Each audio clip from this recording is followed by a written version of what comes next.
Soren Lindahl watched Emil Vogel pull 600 pounds of elk meat across 2 miles of powder snow in less than an hour, moving faster than most men could walk unloaded.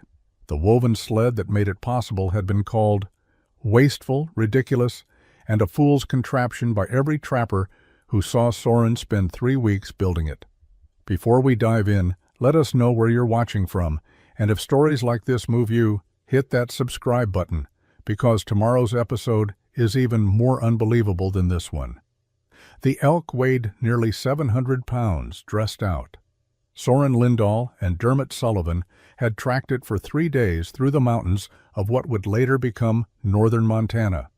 And when Dermot's shot finally dropped the bull in a clearing 6 miles from their winter camp, both men knew they faced a brutal haul back. It was February 1841, and the snow lay 4 feet deep across most of the terrain. They had killed the elk mid-afternoon, which gave them perhaps 3 hours of workable daylight to butcher the animal and to begin the journey home. They worked efficiently, their knives sharp, and movements practiced from years of frontier living. They separated the meat into manageable sections, bundled the hide, and salvaged the organs worth keeping. By the time the sun touched the western peaks, they had loaded everything onto their sled, a solid wood platform built from thick pine planks with simple runner rails underneath. The sled was typical of what every trapper used, heavy but sturdy, designed to drag behind a man or a team of dogs. The problem became apparent within the first 100 yards. The sled sank into the powder snow under the weight of the elk meat. It didn't glide across the surface. Instead, it plowed through the snow like a boat pushing through heavy water, creating a deep furrow behind them. Soren, pulling from the front with a leather strap across his chest, felt the resistance immediately. Behind him, Dermot pushed, trying to keep the sled moving forward. Their progress was agonizingly slow.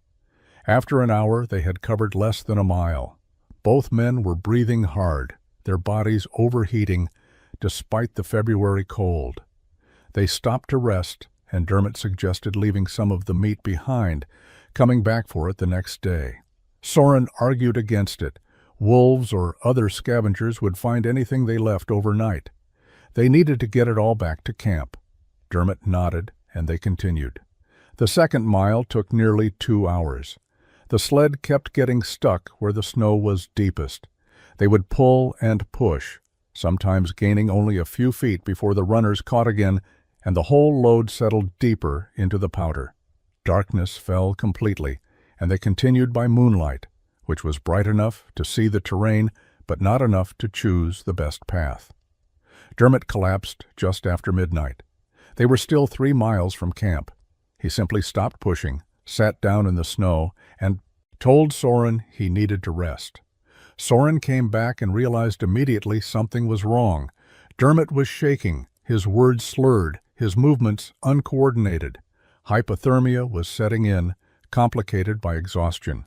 Soren left the sled and the meat and focused entirely on getting Dermot back to camp. He helped his partner to his feet and supported half his weight as they stumbled through the snow.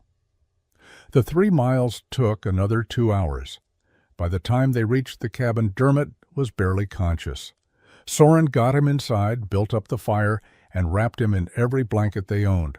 But Dermot's core temperature had dropped too far. His heart gave out an hour before dawn.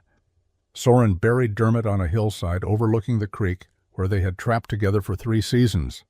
He marked the grave with stones and stayed at the camp through the rest of that winter, working his trap lines alone, thinking constantly about what had killed his partner. It wasn't the cold or the distance or bad luck. It was the sled. The weight of it, the way it fought against the snow instead of moving with it, the exhaustion that came from pulling a load that should have been manageable. Dermot had died because their equipment was inadequate for the conditions they faced. When spring arrived in 1841, Soren began a systematic study of every sled design used by trappers in the region. He visited camps up and down the mountain valleys, looking at how men transported their goods and game. Every sled he examined was fundamentally similar: solid wood platforms usually pine or spruce planks held together with cross pieces. Simple runner rails underneath, sometimes shod with strips of metal if the owner could afford it, more often just bare wood. The designs varied in size and minor details, but the basic construction was universal. Heavy materials built into rigid platforms that sat on top of the snow, or more accurately, sank into it. Soren watched men haul loads and noted their struggles. A trapper named Morrison showed him a sled that had broken under the weight of a moose, the planks splitting where they attached to the runners. Another man, Dutch Hansen, demonstrated his sled and openly complained that it took 2 men to move any substantial load more than a mile or 2. Everyone accepted this as normal. Sleds were heavy and hard to pull. That was simply how things worked. He examined abandoned camps and found sleds left behind because they were too cumbersome to transport. The wood became waterlogged and even heavier. The runners wore down and needed constant replacement. Every design he studied shared the same fundamental flaw. They were built to be strong through mass and rigidity, which made them heavy, which made them sink into loose snow, which made them brutally difficult to pull. The logic seemed circular and inescapable. You needed strength to carry heavy loads. Strength came from thick wood. Thick wood created weight. Weight created resistance. No one questioned this pattern. Soren started paying attention to how the sleds interacted with different snow conditions. On packed trails or frozen lakes, the traditional designs worked adequately. The runners glided across hard surfaces with acceptable friction. But in powder snow, the kind that had killed Dermot, every sled he observed behaved the same way. They sank. They plowed. They created furrows that required constant force to maintain forward motion. The deeper the snow, the worse the problem became. A man could exhaust himself pulling a moderate load just a few miles in deep powder conditions. By late spring, Soren had reached a conclusion. Every trapper in the mountains was using sleds designed for conditions that only existed part of the time. When winter laid down deep powder, which it did every year, everyone's equipment became inadequate. Men simply accepted the limitation and adjusted their behavior, staying closer to camp, leaving meat behind, avoiding areas with the deepest snow. No one had tried to solve the problem because no one saw it as a problem that could be solved. Summer brought easier travel, and Soren left the mountains in June to sell his season's furs in Fort Union, a trading post on the Missouri River. The journey took 2 weeks on horseback, and during those long days riding across open country, his mind kept returning to the sled problem.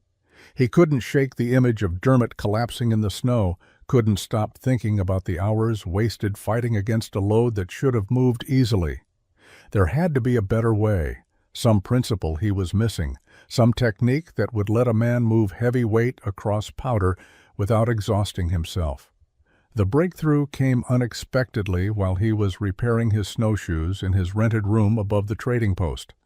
One of the rawhide laces had broken, and he was reweaving the webbing, working the thin strip through the existing lattice pattern. His hands moved automatically, following the over-under pattern he had learned years earlier, and suddenly he stopped mid-motion. Snowshoes worked. They let a man walk on top of powder that would swallow him without them. The principle was simple. The webbing distributed his weight across a large surface area. Instead of his boots concentrating all his weight onto a few square inches that punched through the snowshoes spread that same weight across several square feet. The snow could support the distributed load, even though it couldn't support the concentrated pressure. Soren sat holding his partially repaired snowshoe and thought about sleds. A traditional sled concentrated all its weight onto 2 narrow runners. Those runners, no matter how well built, functioned like boots without snowshoes. They sank because they put too much pressure on too small an area. But what if a sled could distribute weight the way snowshoes did? What if instead of solid wood planks sitting on runners, the carrying surface itself was a web that spread the load across a much larger area? He spent the next 3 days in Fort Union studying anything that used woven construction. He watched Crow women weaving baskets near the trading post, noting how they interlaced willow strips to create containers that were both lightweight and remarkably strong. The strength came not from the thickness of individual strips, but from how they were woven together, each strand supporting and being supported by the ones around it. He examined fishing nets, saddle pads, and even the woven grass mats some travelers used for ground cover. Every example showed the same principle. Flexible materials woven together could create surfaces that were strong, lightweight, and able to distribute force. At the trading post store, Soren made purchases that confused the clerk. He bought 60 feet of rawhide in long strips, expensive material usually reserved for laces or binding. He purchased thin willow branches, selected for flexibility and length. He bought bone needles, used for leather work, and a small pot of pine resin. The clerk asked what he was building. Soren said he was working on equipment for winter hauling, but didn't elaborate. Other trappers in the store looked at his supplies and shook their heads. Whatever he was planning seemed like a waste of good materials. Soren returned to the mountains in late July 1841 with his unusual supplies and a clear vision of what he intended to build. He selected a campsite near his old trapping grounds and spent the first week gathering additional materials. He needed wood for the frame, but not just any wood. He walked miles along creek banks looking for willow saplings that were long, straight, and flexible enough to bend without breaking. He cut 20 of them, each about 8 feet long and roughly an inch in diameter, and carried them back to camp in bundles. The frame construction began with steam bending. Soren built a trough from hollowed logs and filled it with water heated over his fire. He submerged the willow saplings for hours until the wood became pliable, then carefully bent them into curves, forming runner shapes with upturned fronts. He held each curve in place with stakes driven into the ground and let them dry for 3 days.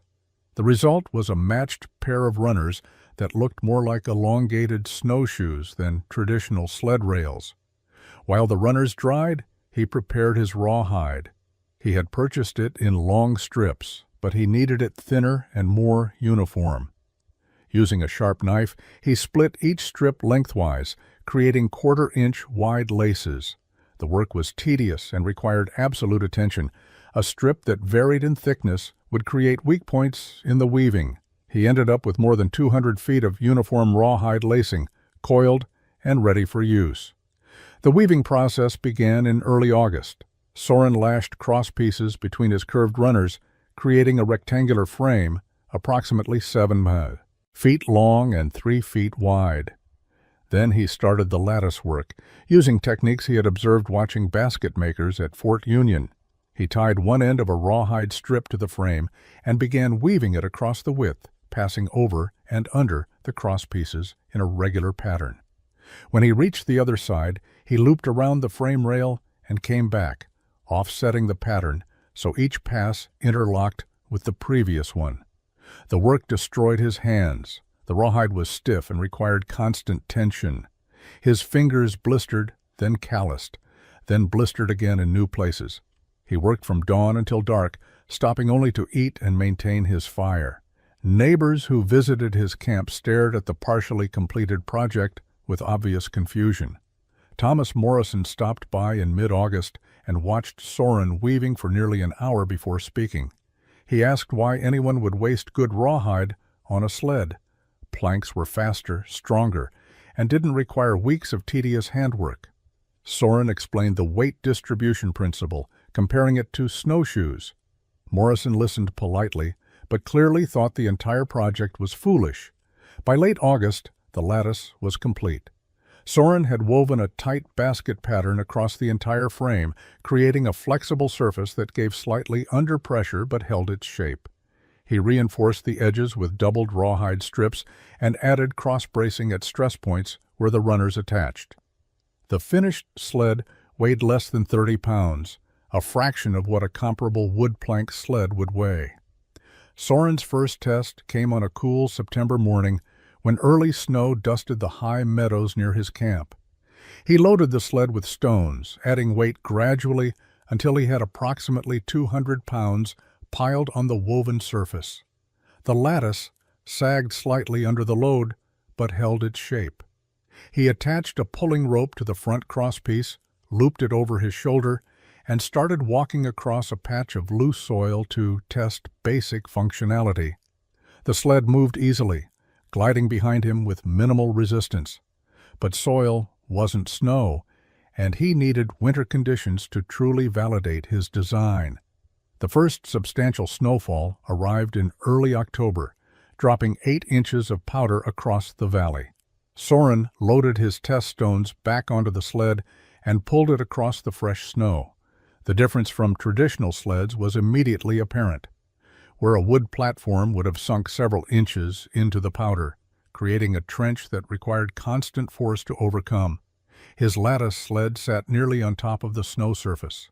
The woven rawhide distributed the weight across the entire bottom area of the frame. Instead of 200 pounds pressing down through narrow runners, that same weight spread across roughly 20 square feet of lattice. The snow compressed slightly, but didn't collapse under the distributed pressure.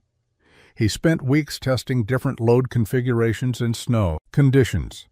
He discovered that items with sharp edges could damage the rawhide weaving if placed directly on the lattice, so he began using a buffalo hide as a base layer between cargo and webbing.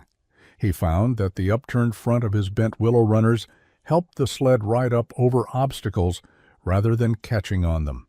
He learned that in very deep powder, the sled performed even better than in shallow snow because the increased surface contact actually enhanced the flotation effect. By November, when heavier snows arrived, Soren was hauling his regular trapping supplies and game kills using the lattice sled exclusively. He could load 400 pounds of gear and pull it across powder that would have stopped a traditional sled completely. The effort required was roughly half what he remembered from previous winters with wood sleds. He could travel farther in a day, haul heavier loads, and arrive at his destination without the bone-deep exhaustion that had once been normal. Other trappers began seeing him on the trails. Their reactions followed a predictable pattern. First, confusion about what they were looking at. The woven lattice didn't resemble any sled they knew. Second, skepticism when he explained the design. Most assumed he was just naturally stronger than average, and the sled itself had nothing to do with his ease of movement.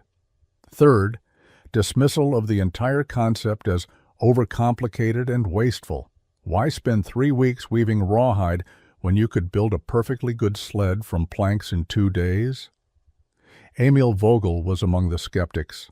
He trapped an adjacent valley and crossed paths with Soren in late November near a shared creek boundary. He examined the lattice sled closely, testing the weaving with his hands, and openly laughed. The whole thing looked like it would collapse under serious weight.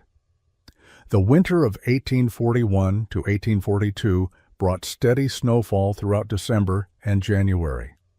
By mid-January, the snowpack in most valleys measured 3 to 4 feet deep, with drifts considerably higher in sheltered areas.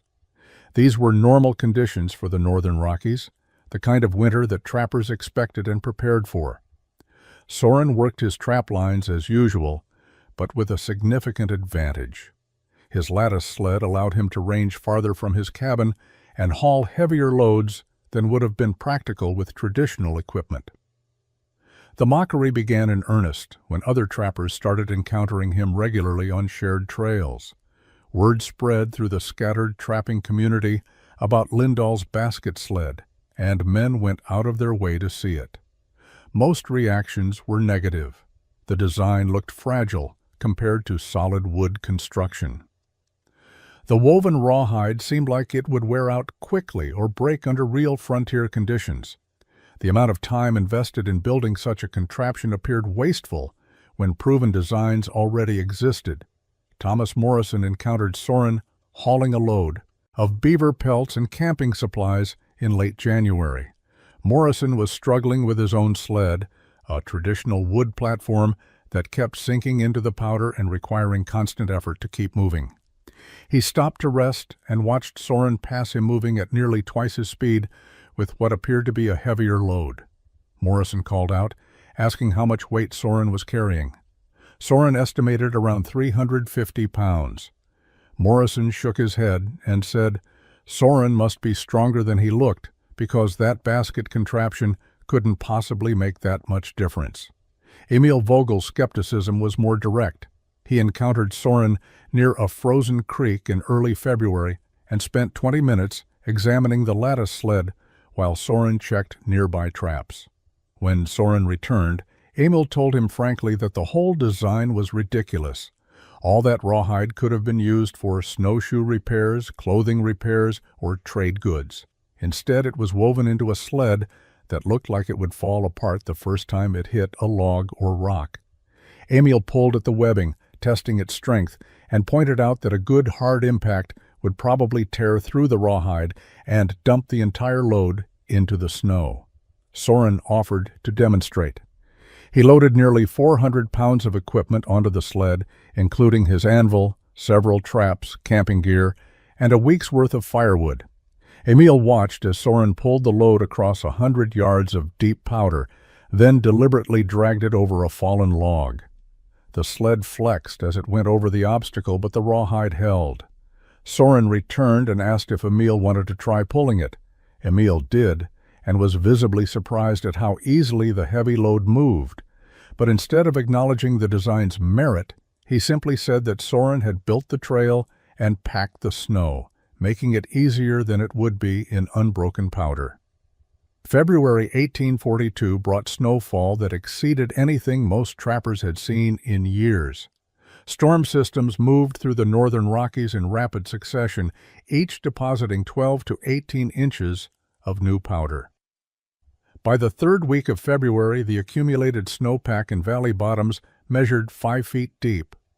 In sheltered areas and on north-facing slopes, drifts reached 8 or 9 feet. The conditions created a crisis for trappers throughout the region. Traditional sleds became nearly unusable. The solid wood platforms that worked adequately in normal snow depths simply disappeared into powder this deep. Pulling even moderate loads required enormous effort because the sleds were effectively plowing through snow rather than moving across it. Men who attempted to haul game kills or supplies found themselves exhausting their energy within a few hundred yards. The deep furrows their sleds created actually made the work harder rather than easier, because each step required lifting their snowshoes out of the trench while simultaneously pulling against the resistance of these sunken sled. Trappers adapted by limiting their range. Most stayed within a mile of their cabins, checking only the closest trap lines and avoiding any travel that required hauling loads. Hunting success dropped dramatically because game had moved to areas with less snow accumulation, which meant higher elevations or exposed ridges far from most camps. Men who did manage to kill deer or elk often had to butcher the animals where they fell and carry the meat back in multiple trips on their backs rather than attempting to sled it. Each trip through deep powder was exhausting, and the round-trip time meant meat often froze solid before it could be retrieved, requiring additional work to thaw and process it. Food supplies began running short in camps throughout the region. The combination of poor trapping due to limited range and failed hunting due to transportation problems meant many men were living on reduced rations by early March. Some trappers abandoned their camps entirely, heading to Fort Union or other trading posts where they could wait out the winter, forfeiting their trap lines and the investment of time and equipment they represented. Soren faced none of these problems. His lattice sled continued performing exactly as it had in normal snow conditions. The woven rawhide distributed weight so effectively that even 5-foot powder depths didn't stop him. He could load 400 pounds of gear or meat onto the sled and pull it across unbroken powder at a steady walking pace. The sled left only a shallow depression in the snow, not the deep trench that traditional designs created. He ranged across territories that other trappers had abandoned as unreachable.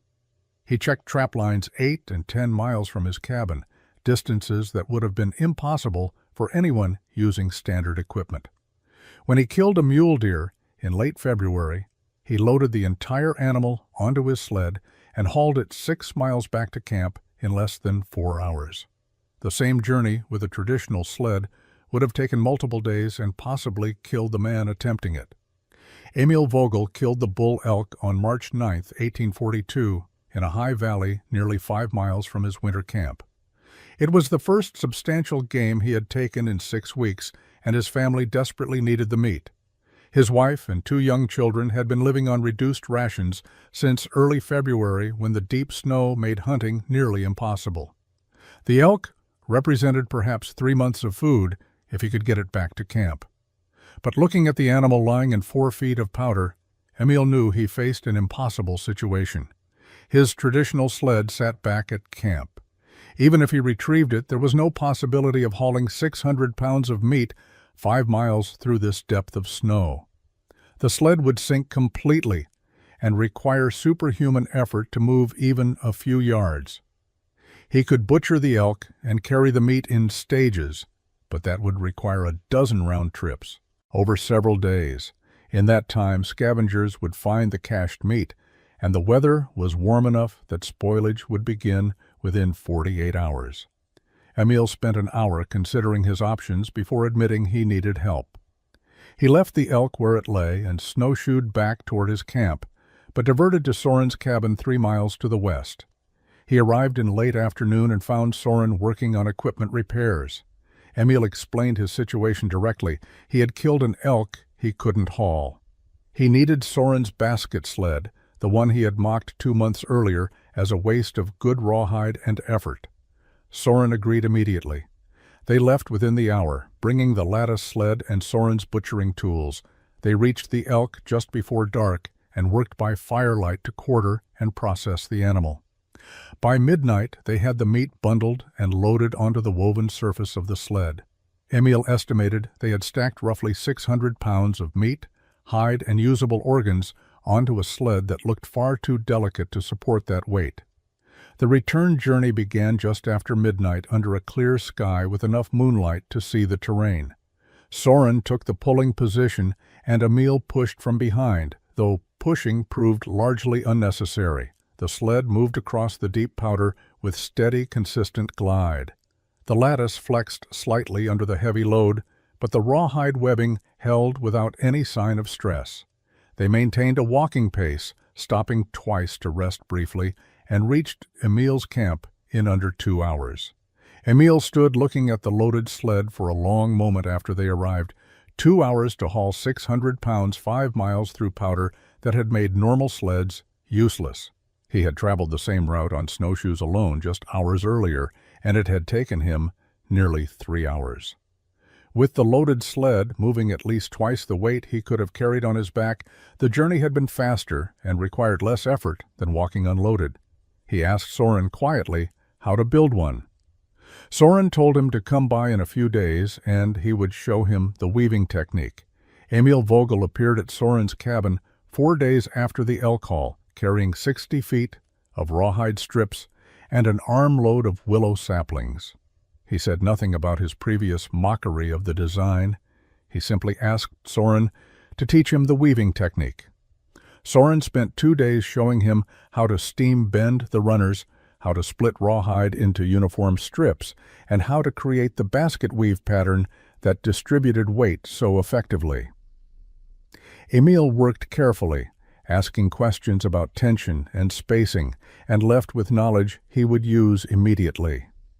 By late March 1842, Emil had completed his own lattice sled. The construction wasn't quite as refined as Soren's original. His weaving was slightly looser and his runners less perfectly curved. But the fundamental principles were sound, and the sled functioned as intended. He tested it with heavy loads and found the same remarkable ease of movement that had shocked him during the elk haul. Within a week, Thomas Morrison asked Emil where he had gotten his basket sled. Emil explained he had built it himself using techniques Soren had developed.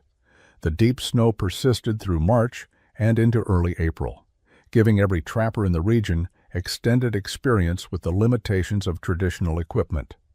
When men saw Emil moving freely with heavy loads while they struggled to haul even light supplies, questions began.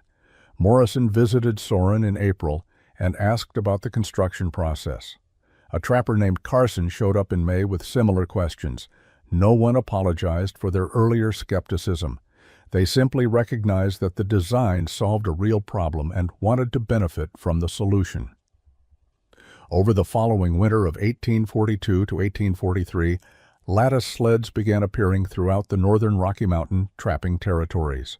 Some builders followed Soren's design closely, using rawhide and bent willow with tight basket weave patterns. Others experimented with variations, substituting sinew for rawhide or using different frame materials. A few trappers in higher elevations built smaller versions specifically for hauling supplies to remote trap lines. The core principle remained consistent across all variations. Woven surfaces distributed weight more effectively than solid platforms, allowing sleds to float on powder rather than plow through it. The technique spread without fanfare or formal recognition. Trappers built sleds based on what they had seen or heard described by others. No one credited Soren Lindahl by name. The design simply became known as a basket sled or lattice sled, a proven method for hauling heavy loads in deep snow conditions. Men who had never met Soren built versions based on second-hand descriptions passed along at trading posts or during chance encounters in the mountains. By 1845, the design had spread across territories spanning hundreds of miles. Trappers in the Bitterroot Range were using lattice sleds they had learned about from men who had learned about them from men who had once seen Emil Vogel's sled. Settlers moving into Montana Territory found abandoned lattice sleds in old trapping camps and recognized their superior construction, building their own copies for winter hauling. Soren Lindahl died on November 3, 1869, in a small cabin outside Fort Benton, Montana Territory. He was 58 years old. He had continued trapping until his mid-50s, then taken work as a guide and packer for survey parties mapping routes for potential railroad lines. By 1867, his health had declined enough that heavy physical work became impossible, and he retired to a small property near the fort where he lived alone on savings accumulated over 30 years in the wilderness. His death was noted in the Fort Benton River Press with a brief obituary stating that Soren Lindahl, a trapper and guide of long standing in the territory, had passed after a short illness. The notice mentioned he had no surviving family and would be buried in the town cemetery. No mention was made of his innovations in sled design or the impact those innovations had on frontier transportation. To the newspaper editors and most residents of Fort Benton, he was simply another old mountain man who had outlived his era. But across the northern Rockies that winter of 1869 to 1870, woven lattice sleds remained in constant use. Trappers pulled them across deep powder exactly as Soren had nearly 30 years earlier. Freight haulers used larger versions to transport supplies to remote mining camps where roads didn't exist. Settlers hauling firewood from distant timber stands relied on the same weight distribution principles Soren had discovered while grieving his dead partner. The sleds worked not because anyone remembered who had invented them, but because the physics that made them effective were independent of history or credit. The innovation had evolved over the decades. Some builders used sinew exclusively instead of rawhide. Others incorporated metal hardware at stress points or added curved side rails for better tracking in crushed snow trails. A few creative haulers built versions large enough to be pulled by horse or mule teams, scaling up the design while maintaining the core principle of distributed weight. Each variation solved specific problems for specific users, but all traced back to the fundamental insight Soren had reached in 1841. Solid platforms concentrated weight and sank into powder. Woven surfaces distributed weight and floated on top. Lives had been saved, though the exact number was impossible to calculate. Men who would have exhausted themselves hauling game with traditional sleds made it safely back to camp with lattice designs. Trappers, who would have starved during severe winters, ranged far enough to find food because their equipment allowed extended travel. Settlers, crossing high passes in early winter, made it through because they could haul necessary supplies at reasonable speeds. Each survival went largely unrecorded, noted only in private journals or family stories that rarely persisted beyond a generation. Soren's grave in the Fort Benton Cemetery carried a simple wooden marker with his name and dates. Within 20 years, the marker had rotted away, and the location of his burial was forgotten. But the sleds persisted, woven from rawhide and willow, by men who never knew his name, carrying weight across powder snow where heavy sleds would have sunk and failed.